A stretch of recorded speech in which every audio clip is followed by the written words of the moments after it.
Tahukah kalian, kisah sahabat Nabi Utsman bin Affan radhiyallahu anha, amal jariyah yang tak terhenti pahalanya.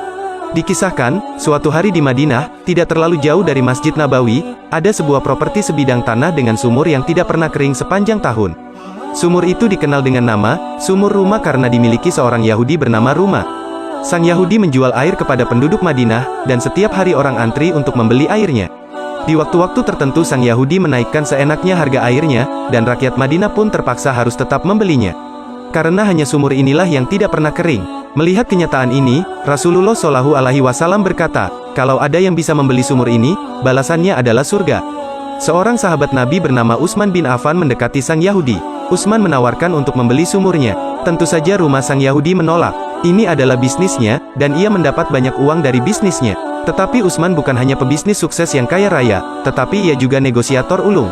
Ia bilang kepada Ruma, aku akan membeli setengah dari sumurmu dengan harga yang pantas, jadi kita bergantian menjual air, hari ini kamu, besok saya.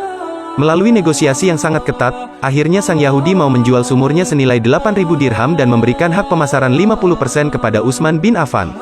Ternyata Utsman menggratiskan air tersebut kepada semua penduduk Madinah. Penduduk pun mengambil air sepuas-puasnya, sehingga hari keesokannya mereka tidak perlu lagi membeli air dari rumah sang Yahudi. Merasa kalah, sang Yahudi akhirnya menyerah, ia meminta sang Utsman untuk membeli semua kepemilikan sumur dan tanahnya. Tentu saja Utsman harus membayar lagi seharga yang telah disepakati sebelumnya. Hari ini, sumur tersebut dikenal dengan nama Sumur Utsman, atau The Well of Utsman. Kenapa sang Yahudi kalah? Karena visinya terlalu dangkal. Ia hanya hidup untuk masa kini, masa ia ada di dunia.